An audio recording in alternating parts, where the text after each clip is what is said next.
السلام علیکم ورحمۃ اللہ وبرکاتہ، نحمده ونصلی علی رسوله الکریم، اما بعد فاعوذ باللہ من الشیطان الرجیم، بسم اللہ الرحمن الرحیم، رب اشرح لی صدری ویسر لی امری واحلل عقدۃ من لسانی یفقہوا قولی۔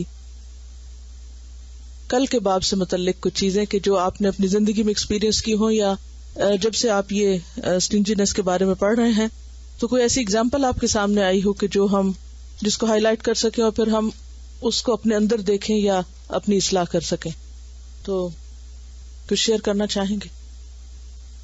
بہت اچھی مثال دی کہہ رہی ہے کہ جب تجوید کے جو پیئرز بنے ہیں تو اس میں ہر شخص یہ چاہ رہا ہے کہ اس کا پارٹنر اس سے بہتر ہو تاکہ اس کو زیادہ فائدہ پہنچے۔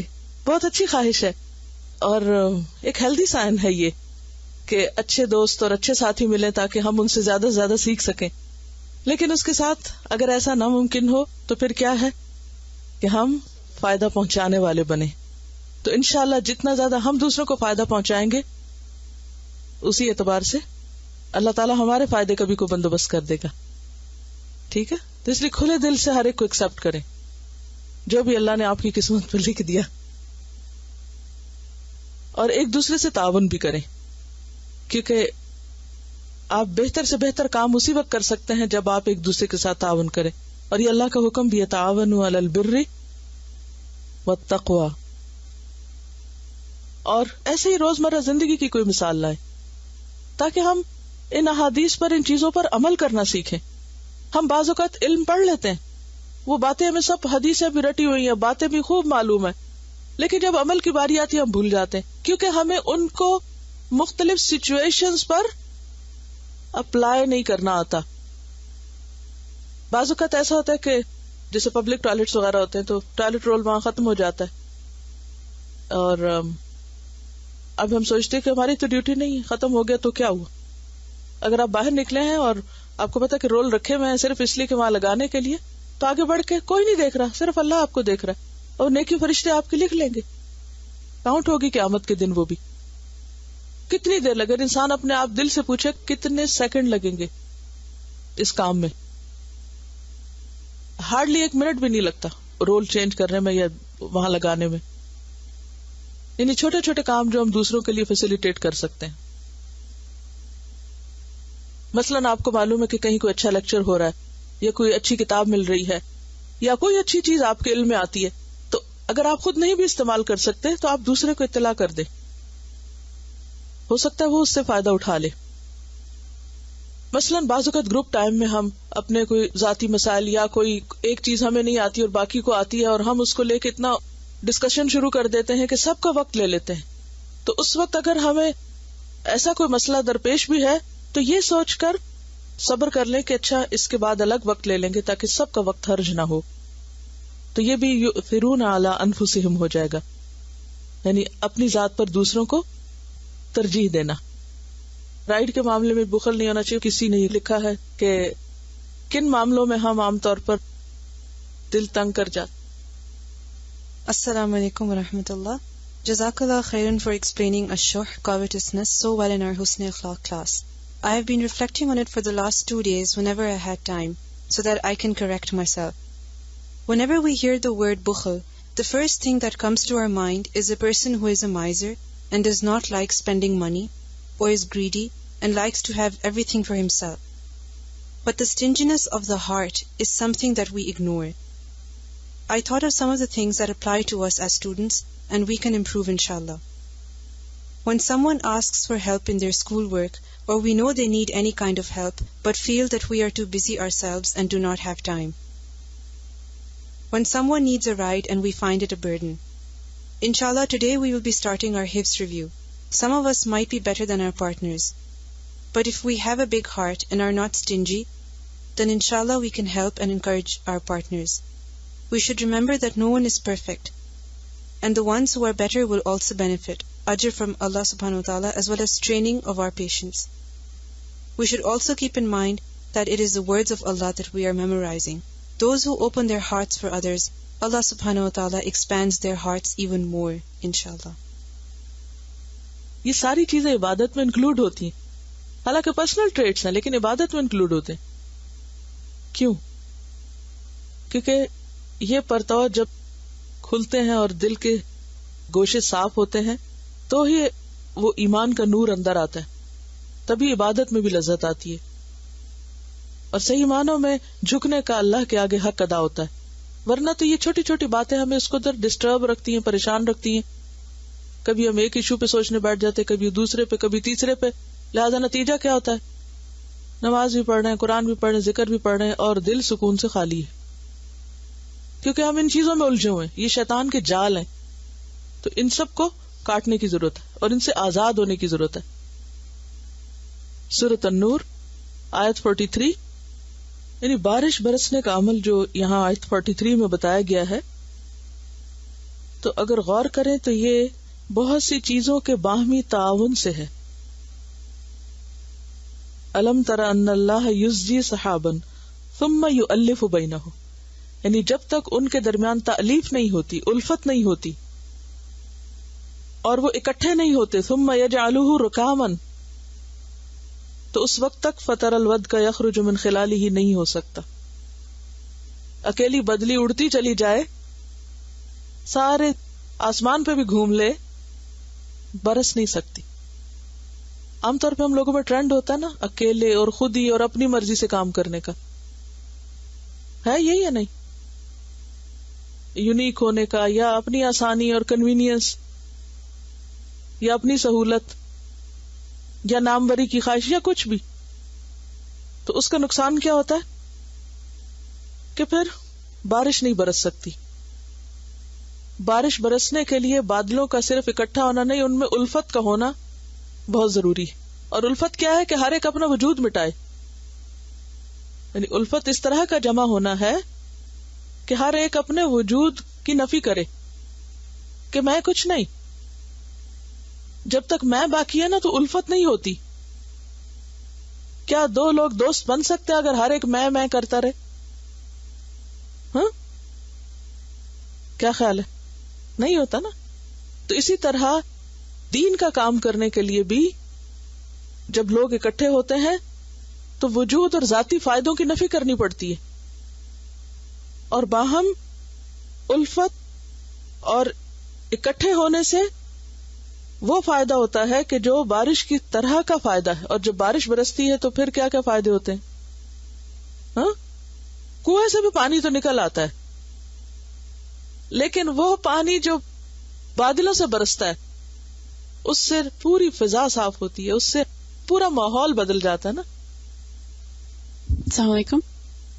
بزنس میں جب وہ کارپوریٹ کلچر کی بات کرتے ہیں تو وہ سینرجی کی بات کرتے ہیں، تو کہتے ہیں the whole is greater than the sum of its parts، کہ ہر آدمی جو اکیلا کام کرے، اگر وہ کام مل کے کریں تو اس کی ریزلٹس بہتر ہوتی ہیں اور پورا ماحول چینج ہو جاتا ہے. ہم پہ بھی اپلائی ہوتا ہے؟ اچھا، کیسے؟ اسی کو آپ دیکھیے کہ اگر آپ اس وقت گھر میں اکیلے بیٹھ کے ایک بک ریڈنگ کر رہے ہوتے، کتاب پڑھ رہے ہوتے، آپ سب پڑھتے ہوں گے اکیلے بھی اپنی کتاب، لیکن اس طرح دل و دماغ نہیں کھلتا جس طرح سب کے مجموعے میں بیٹھ کے کھلتا ہے. پھر میں یہ سوچتی ہوں کبھی جب اس طرح کی سچویشن میں دیکھتی ہوں کہ پھر حسن اخلاق کس چیز کا نام ہے؟ صرف اس وقت جب ہماری مرضی کے مطابق سب کام کریں پھر ہم حسن اخلاق کا مظاہرہ کریں، اور اگر ہماری مرضی کے خلاف کچھ ہو تو پھر ہم سارا اخلاق ایک طرف رکھ دیں. یہ تو حسن اخلاق نہیں ہے نا. تو واقعی یہ آیت جو ہے یہ بہت ہی ایک خوبصورت مثال ہے یکجہتی کی، ہم آہنگی کی، اور یہ صرف اسی وقت ہو سکتی ہے کہ جب سب کا مقصد ایک ہو، کیونکہ سارے بادلوں کا مقصد ایک ہے نا، بارش برسانا. تو پھر وہ سب ایک دوسرے سے تعاون کرتے ہیں، سب ایک دوسرے میں اس طرح داخل ہو جاتے ہیں کہ اگر آپ نے کبھی بادلوں کو اکٹھے ہونے کا سین دیکھا ہو، جب وہ دور سے آ رہے ہوتے ہیں نا تو وہ ان کی شکلیں الگ الگ ہوتی، ان کا الگ الگ نقشہ ہوتا ہے، لیکن جب وہ اکٹھے ہو جاتے ہیں تو ان کی اپنی شکلیں اور اپنے رنگ اور اپنا وجود ختم ہو جاتا ہے، اور وہ سب مل کے جیسے ایک ہول ہو جاتا ہے، اور پھر اس میں سے بارش برستی. بعض اوقات جو غیر ضروری رازداری سے ہم کام لینے لگتے ہیں اس سے بھی دوریاں بڑھتی. تو شیئرنگ، وہی جو ہم پیچھے پڑھا ہے کہ کامیابی کا راز شیئرنگ میں ہے. اور شیئرنگ میں صرف مال کی شیئرنگ نہیں ہے، بہت سی چیزوں کی شیئرنگ ہوتی. بادلوں کے ملاپ سے بارش ہوتی ہے تو وہ اللہ کی رحمت قرار پاتی ہے. تو اسی طرح انسانوں کے ملاپ سے اور انسانوں کے اکٹھے ہو کر کام کرنے سے اور دلوں کے جڑے ہونے سے واقعی ہر طرف رحمت ہی رحمت ہوتی ہے، اور رحمت محسوس ہوتی ہے. اور جہاں ایسا نہیں ہوتا وہاں سے برکت اٹھی ہوئی بھی محسوس ہوتی ہے، وہاں بے برکتی محسوس ہوتی ہے. وہ حدیث میں بھی آتا ہے نا، ید اللہ فوق الجماع، جماعت پر اللہ کا ہاتھ ہوتا ہے. اس کی ضد میں ایک اور آیت نمبر 40. دیکھیے اصل اندھیرے وہ اندھیرے ہیں جس میں انسان خود کو نہیں پہچانتا، کیونکہ یہاں بات ہو رہی ہے نا اذا اخرج یدہ لم یکد یراہا. انسان ایسے اندھیروں میں ہو، اپنے آپ سے بے خبر ہو، اپنے آپ سے غافل ہو، اپنی غلطیوں کو نہ پہچانتا ہو. یہ کس قدر شدید اندھیرا ہے. یہ کیسی بدترین کیفیت ہو سکتی ہے نا کہ انسان باقی سب چیزیں تو دیکھ رہا ہو، دنیا بھر کی غلطیاں اس کو نظر آ رہی ہوں، پورے جہان پر تبصرہ کرنا جانتا ہو، لیکن اپنی غلطی نہ پتا ہو. اور پھر اس میں آپ دیکھیے کہ ایک اور اس میں ٹیم ورک سے متعلق آیت 41 میں الم تر ان اللہ یسبح له من فی السماوات والارض والطیر الصافات. پرندے صفیں بنا کر تسبیح کر رہے ہیں ڈسپلن کے ساتھ. کل قد علم صلاتہ و تسبیحہ. ہر سیٹ اور ہر گروپ کو پتا ہے کہ اس کو کیسے اپنی صلات اور کیسے اپنی تسبیح کرنا ہے اپنے رب کی. ہر ایک کو اپنا کام پتا ہے. تو بہترین ٹیم ورک اسی وقت ہو سکتا ہے جب ہر ممبر کو یہ پتا ہو کہ وہ کس مقصد اور کس کام سے اس گروپ میں شامل ہوا. اگر آپ کسی ٹیم میں شامل بھی ہو جائیں، کسی گروپ میں آپ شامل بھی ہو جائیں، کسی گروہ کے ساتھ بھی چل رہے ہو، اور آپ کو یہ نہ پتا ہو آپ یہاں کیوں ہیں اور آپ کا کیا کام اور آپ کی ذمہ داریاں کیا ہیں، تو کیا کریں گے آپ؟ پھر کبھی اس کے کام میں مداخلت کریں گے، کبھی اس میں کریں گے. جیسے آپ نے دیکھا ہوگا نا، بعض اوقات مائیں اکٹھی ہوتی اور ان کو پتا ہوتا ہے کسی ایک کام ایک کاز کے لیے، ساتھ بچوں کو بھی لے آتی. اچھا اب بچوں کو تو نہیں پتا ہوتا کہ سب کیوں جمع ہے، وہ کیا کرتے ہیں اس وقت؟ کیا کرتے ہیں؟ سب کو ڈسٹرب کرتے ہیں، کام میں یکسوئی نہیں آتی، ڈسٹریکٹ کرتے ہیں، کیونکہ ان کو نہیں پتا ہوتا کہ کیوں اکٹھے ہوئے ہیں. تو اسی طرح اگر کچھ لوگ مل کے کام کر رہے ہیں اور اس میں ایک آدھ ٹیم ممبر ایسے ہیں کہ جن کو پتہ ہی نہیں کہ وہ کس لیے آئے ہیں، تو وہ کیا کریں گے؟ سب کو ڈسٹریکٹ کریں گے، اوروں کو بھی ڈسٹرب کریں گے. تو لازم ہے کہ کل قد علم صلاتہ و تسبیحہ، یہ زندگی کا اصول بنا لے. کسی بھی کام کو کرنے سے پہلے آپ کو پتا ہو کہ میرا دائرہ کار کیا ہے، میری لمٹس کیا ہے، میری حدود کیا ہے، اور مجھے کسی اور کی حد میں داخل نہیں ہونا. اکٹھے ہونے کا مطلب یہ نہیں ہوتا کہ ہم پھر ایسا ایڈوانٹیج لینے لگے دوسروں کی نرمی اور مہربانی سے اللہ کے دین کے نام پر کہ پھر ہم ڈسپلن کو توڑنا شروع کر دیں. میں سوچتی ہوں کہ سورت نور پورا ٹیم ورک سکھاتی ہے اجتماعی زندگی کے آداب. ہر ایک کی اپنی ایک پیس ہے، ہر ایک کی اپنی ایک رفتار ہے، اور ہر ایک کی صلاحیتیں مختلف ہیں، اور سب کو مل جل کر کام کرنے میں اس چیز کی رعایت رکھنی چاہیے کہ وہ ہر ایک سے وہی ایکسپیکٹ کریں جس کے وہ قابل ہے، اور اس پر وہی بوجھ لادا جائے جو وہ اٹھا سکتا ہو. جو ہم گھوڑے پہ لا سکتے ہیں وہ اونٹ پہ نہیں، جو اونٹ پہ لا سکتے ہیں وہ گدھے پہ نہیں. ٹیم ورک میں ایک اور مشکل کیا ہوتی ہے کہ بعض اوقات لوگ صرف وہ بات ماننا چاہتے ہیں جو ان کی مرضی اور ان کی پسند کے مطابق ہوتی ہے، اور ان باتوں کو نہیں کرتے جو ان کی مرضی کے خلاف ہوتی، پھر وہ ساتھ نہیں دیتے. اگر کوئی بات کوئی چیز ان کی مرضی کے خلاف ہو گئی تو پھر وہ کیا دھمکی دیتے، ہم آپ کے ساتھ نہیں چلیں گے، ہم یہ کام نہیں کریں گے. عموماً کیا ہوتا ہے کہ بعض اوقات جیسے ٹیم میں کوئی کام ملتا ہے نا، تو بعض اوقات کوئی شخص کر نہیں پاتا، اب وہ ذمہ داری نہیں قبول کرتا کہ میں نے غلطی کی، وہ کیا کرتا ہے دوسرے کو بلیم کرنا شروع کر دیتا ہے. وہ کہتا ہے کہ نہیں اس کا قصور ہے، اس کی غلطی، اس نے نہیں بتایا، فلاں نے نہیں کیا، تو اس وجہ سے میں یہ نہیں کر سکتا. تو کسی بھی کام میں دوسروں کو بلیم کرنے کی بجائے اجتماعی زندگی کا اصول کیا ہے کہ ہر ایک اپنی غلطی کو جانے اور اس کا اعتراف کرے، اور دوسروں پر کوئی بات کرنے سے پہلے سوچ سمجھ کے بات کرے، اور بلا وجہ کسی کو الزام نہ دے. جھوٹے الزام دینے سے بچنا چاہیے. اور پھر اس بات کو نہیں رکھنا کہ یہ میں نے کیا تو لہٰذا جب وہ پروجیکٹ پیش ہو تو وہ ڈفرنٹ کلر سے ہائی لائٹ کر دیا جائے کہ دس بلانگس ٹو فلاں. یہ یؤلف بینہم اسی طرح ہوگا نا کہ وہ سب کا کام ہوگا لیکن ایک نظر آئے گا، اس میں وہ الگ الگ نام نہیں روشن ہوں گے، وہ سب کا مجموعی کام ہوگا کہ سب کے کام میں سب کریڈٹ لیتے ہیں، بھاگتے نہیں اس کے پیچھے. اصل بدلہ اور پورا بدلہ تو قیامت کے دن اللہ دے گا، اور جو بدلہ اس سے ملنے والا ہے وہ تو کوئی چھین سکتا ہے. جو جزا اللہ کسی کو دے وہ کوئی لے سکتا ہے آپ سے؟ کوئی شکایت لگا کے اس کو کٹوا سکتا ہے کہ اللہ تعالیٰ آپ کو نہیں پتا یہ اور شخص کیا کیا خرابی کرتا تھا، پلیز آپ اس کو تو اتنے بڑے ریوارڈ اور انعام سے نہیں نوازیں، یہ آپ نے اس کو اتنا بڑا تاج پہنا دیا قیامت کے دن، اور یہ تو بہت ہی نکما ہم کو نظر آتا تھا، یہ تو کچھ بھی نہیں کرتا تھا. کیونکہ بعض لوگ چھپ کے کام کرتے ہیں نا، یعنی بہت دکھاوا نہیں کرتے، بہت مینشن بھی نہیں کرتے کہ وہ کیا کیا کرتے ہیں. وہ ٹیم میں کام کریں گے لیکن کبھی اپنے آپ کو نمایاں نہیں کریں گے، اور کوئی نہیں پہچانے گا کہ انہوں نے کتنی بڑی قربانی دی ہے اس کام میں. اور یہ بھی ہوتا ہے بعض اوقات کام اور محنت کسی کی ہوتی ہے اور کریڈٹ کوئی اور لے جاتا ہے، بظاہر دنیا میں وہ کسی اور کی شان بن جاتا ہے حالانکہ وہ اس کا کچھ بھی نہیں ہوتا. تو ایسے میں پھر کیا ہوتا ہے، انسان ڈس ہارٹ ہوتا ہے نا کہ کام میں نے کیا اور نام اس کا بن رہا ہے. لیکن جس شخص کو یہ یقین ہو کہ اللہ بدلہ دینے والا ہے، تو کیا قیامت کے دن اللہ سے بھول ہوگی کہ محنت کسی کی ہوگی اور کسی اور کو کریڈٹ مل جائے گا؟ ایسا نہیں ہو سکتا. 24 میں بھی یہ مضمون ہے کہ یوم تشہد علیہم السنتہم وایدیہم وارجلہم بما کانوا یعملون. آج اگر ہم کوئی کام نہ کریں اور کریڈٹ لے لیں کہ ہم بھی اس میں شامل ہیں، نمبر بھی مل جائے، کچھ بھی مل جائے، لیکن قیامت کے دن تو سب گواہیاں سامنے آ جائیں گی.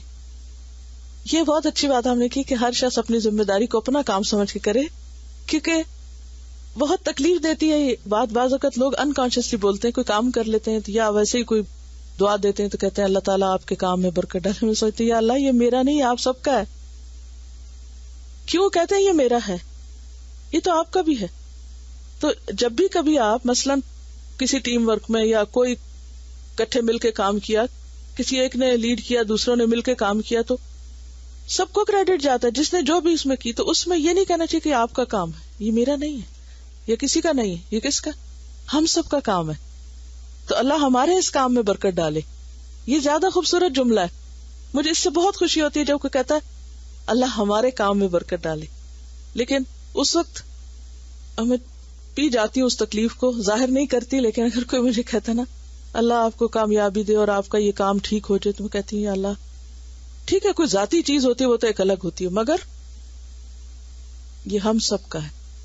اور ہم اس کو اگر اون نہیں کریں گے نا تو احسان ہوگا نا کسی کا، کسی کے کہنے پہ کر دیا، جب کر لیا تو اس کو بتا دیا، پھر وہ مزہ نہیں رہتا.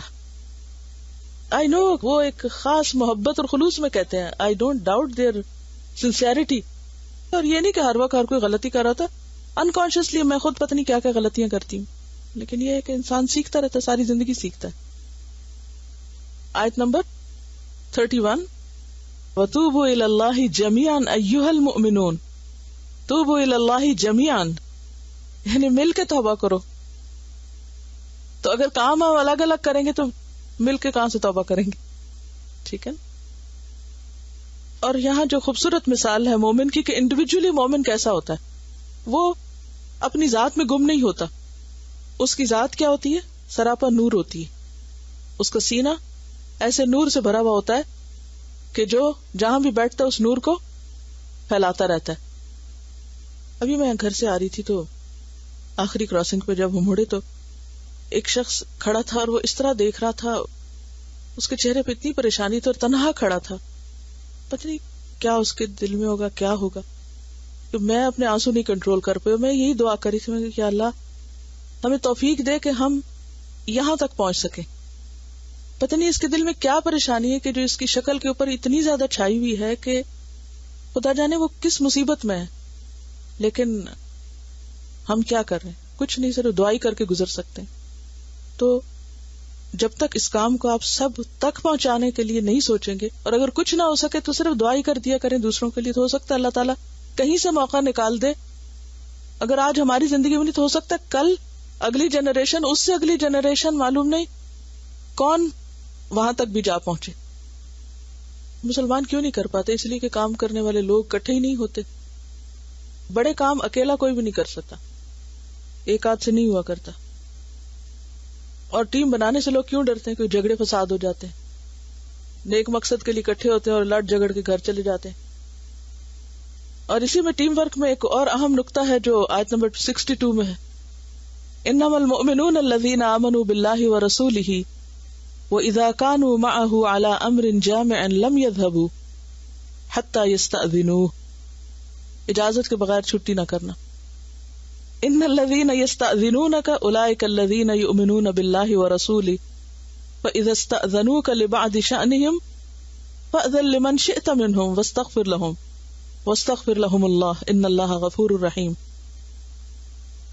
اس صورت کو میں چاہوں گی کہ پھر ٹیم ورک کے حوالے سے دوبارہ غور کر کے، اور اگر کوئی ایسی پریزنٹیشن بنا سکے کتنا اچھا ہوگا کہ ٹیم ورک میں جو بنیادی اصول ہیں ان کو لکھ کے، اور ساتھ پھر آیت اور اس کا ترجمہ، اور اس میں سے جو باتیں سبق نکلتے ہیں.